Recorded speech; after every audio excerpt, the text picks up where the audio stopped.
بسم اللہ الرحمن الرحیم، میں ہوں یاسر قیوم اور آپ دیکھ رہے ہیں انفو ٹی وی۔ چلیں تو دوستو برطانیہ چلتے ہیں جہاں سے ملی ہمیں نئی اپڈیٹ۔ برطانیہ نے پاکستان سمیت 8 ممالک کو ریڈ لسٹ سے نکال دیا ہے۔ برطانیہ نے پاکستان اور ترکی سمیت 8 ممالک کو سفری پابندیوں سے متعلق ریڈ لسٹ سے نکال دیا ہے۔ برطانیہ نے جمعے کو اپنی ٹریول لسٹ اپ ڈیٹ کی ہے، جس کے بعد پاکستان کو ریڈ لسٹ سے نکال دیا گیا ہے۔ پاکستان میں برطانوی ہائی کمشنر کرسٹن ٹرنر نے اپنی ایک ٹویٹ میں لکھا کہ مجھے تصدیق کرتے ہوئے خوشی محسوس ہو رہی ہے کہ پاکستان کو ریڈ لسٹ سے نکال دیا گیا ہے۔ نیکسٹ اپ ڈیٹ حاصل کرنے کے لیے چلتے ہیں دوستو دبئی، جہاں سے ملی ہمیں نئی اپڈیٹ۔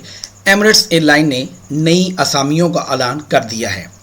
تفصیلات کے مطابق اپنے منصوبے ریمپ اپ آپریشن کو سپورٹ کرنے کے لیے دبئی کی مقامی ایئر لائن ایمریٹس نے اگلے 6 ماہ کے دوران دبئی کے مرکز میں شامل ہونے کے لیے 3000 کیبن کریو اور 500 ایئرپورٹ سروسز ملازمین کو بھرتی کرنے کے لیے ایک عالمی مہم شروع کر دی۔ یہ عملہ دبئی میں مقیم پوزیشن اور فرنٹ لائن کسٹمر کو سروس مہیا کرنے کا کام سر انجام دے گا۔ ایمریٹس میں بطور کیبن کریو اور ایئرپورٹ سروسز ایجنٹ کے طور پر شامل ہونے میں دلچسپی رکھنے والے امیدوار ملازمت کرنے کے لیے اپنی سی وی اس ویب سائٹ پر اپلوڈ کریں۔ مزید معلومات حاصل کرنے کے لیے ہمارا نمبر آپ کی اسکرین پہ دیکھا جا سکتا ہے۔ نیکسٹ اپ ڈیٹ حاصل کرنے کے لیے چلتے ہیں دوستو سعودی عرب، جہاں سے ملی ہمیں نئی اپڈیٹ۔ کووڈ-19 وائرس کے سبب سعودی عرب نے پاکستان، انڈیا، بنگلہ دیش سمیت متعدد ممالک سے براہ راست پروازوں کی آمد پر مشروط پابندی عائد کر رکھی ہے۔ سعودی اعلیٰ حکام نے کووڈ-19 وائرس کے سبب جن ممالک سے لوگوں کو براہ راست آنے پر پابندی عائد کی ہے، وہاں رہنے والے اقامہ ہولڈرز کی سہولت کے لیے اقامہ اور خروج و عودہ کی مدت میں خود کار طریقے سے 30 نومبر 2021 تک کی توسیع کی سہولت دے دی ہے۔ سعودی محکمہ پاسپورٹ سے ایک شخص نے وزٹ ویزے کے اقامے میں تبدیل کرنے کے بارے میں سوال کیا، جس میں دریافت کیا گیا تھا کہ فیملی کو وزٹ ویزے پر مملکت سعودی عرب بلایا جا سکتا ہے، جبکہ موجودہ کووڈ-19 کے حالات کے پیش نظر فیملی کے وزٹ ویزے کو اقامہ میں تبدیل کرنا چاہتا ہوں، کیا یہ ممکن ہو سکتا ہے؟ اگر ہاں تو طریقہ کار بتائیں۔ سوال کا جواب دیتے ہوئے جوازات کی جانب سے کہا گیا کہ وزٹ ویزے پر آنے والوں کو چاہیے کہ وہ ویزے کی مدت کے دوران واپس اپنے ملک چلے جائیں۔ قانونی طور پر ایسا کوئی طریقہ نہیں کہ وزٹ ویزے پر آنے والے افراد کو اقامہ جاری کیا جائے۔ فیملی کا اقامہ جاری کرانے کے لیے محکمہ سول افیئرز کے متعلقہ شعبے سے رابطہ کیا جائے، جہاں سے فیملی کے لیے رہائشی ویزا جاری کیا جاتا ہے۔ ویزا جاری کرانے کے بعد اپنے ملک میں سعودی سفارت خانے سے ویزا سٹیمپ کرایا جائے۔ فیملی کے وزٹ ویزے کو اقامے میں تبدیل کیا جا سکتا ہے۔ واضح رہے کہ وزٹ ویزے پر آنے والوں کے لیے لازمی ہے کہ وہ مقررہ مدت کے دوران واپس چلے جائیں، بصورت دیگر ان پر جرمانہ عائد کیا جاتا ہے اور وہ قانون شکنی کے زمرے میں آتا ہے۔ ایک اور شخص نے جوازات کے ٹویٹر پر دریافت کیا کہ خادمہ کا خروج و عودہ 2019 میں لگایا گیا تھا، اس کی مدت ختم ہونے کے باوجود وہ نہیں آئی، دوسرا ویزا نہیں نکل رہا، کیا کروں؟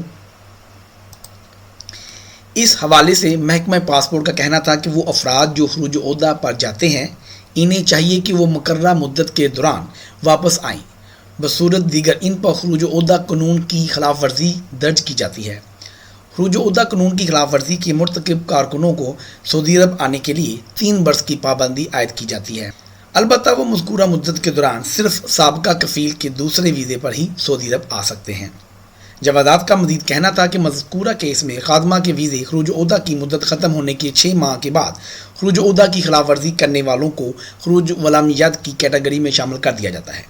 اس ضمن میں اگر خود کا طور پر کارکن کا ڈیٹا سسٹم سے خارج نہ ہو تو اس کے لیے آپشن اکاؤنٹ کے ذریعے کارکن کو سسٹم سے خارج کرایا جا سکتا ہے۔ جوازات کا کہنا تھا کہ آپشن سسٹم کی توسل سروس کے ذریعے کارکن کا اقامہ نمبر درج کر کے خروج ولامت کی سہولت حاصل کی جا سکتی ہے۔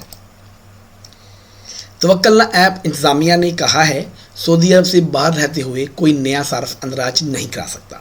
آکاش نیوز کے مطابق توکلنا نے کہا ہے کہ توکلنا میں اندراج کروانے والے شہری یا غیر ملکی بیرون ملک قیام کے دوران ایپ میں اپنا موبائل نمبر تبدیل نہیں کر سکتے۔ انتظامیہ نے کہا ہے کہ ایپ صارفین کے وہی موبائل نمبر اور کوائف استعمال کیے جاتے ہیں جو آپشن میں درج ہوتے ہیں۔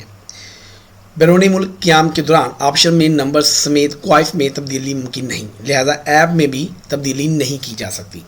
انتظامیہ نے کہا ہے کہ بیرونی ملک قیام کے دوران وہی صارفین توکلنا استعمال کر سکتے ہیں جو پہلے ہی رجسٹر ہیں۔ اس وقت توکلنا دنیا کے 75 ممالک میں کام کرتی ہے۔ یہ پہلا مرحلہ ہے، جبکہ اگلے مرحلے میں ممالک کی تعداد میں اضافہ کیا جائے گا۔ واضح رہے کہ توکلنا کے 75 ممالک کی فہرست میں پاکستان ابھی شامل نہیں ہے۔ نیکسٹ اپڈیٹ حاصل کرنے کے لیے چلتے ہیں پاکستان۔ خواتین کے لیے بینک اکاؤنٹ کھلوانے کے لیے انکم سرٹیفکیٹ کی شرط ختم کر دی گئی ہے۔ جی ہاں دوستو، ملک میں خواتین کو بینک اکاؤنٹ کھولنے میں حائل مشکلات کو ختم کرنے کے لیے اسٹیٹ بینک آف پاکستان نے فیصلہ کیا ہے کہ انہیں وہ اضافی سہولیات دی جائیں گی جو مردوں کو حاصل نہیں۔ اس حوالے سے بینکنگ میں صنفی امتیاز کے خاتمے کے لیے ایک جامعہ پروگرام ترتیب دیا گیا ہے، جسے ایکویلٹی بینکنگ کا نام دیا ہے۔ لوگ میچ دیکھنے کے لیے پرجوش تھے، اب ہر طرف مایوسی ہی مایوسی ہے۔ پاکستان اور نیوزی لینڈ کے درمیان کرکٹ سیریز دیکھنے کے لیے شائقین کرکٹ کافی پرجوش تھے، لیکن سیریز کی منسوخی کے بعد کرکٹ فینز کو مایوس ہونا پڑا۔ جی ہاں دوستو، یہ تھی اپڈیٹ، آج کی اپڈیٹ۔ ہمیں دیں اجازت، نیکسٹ ویڈیو میں پھر ملیں گے۔ خدا حافظ۔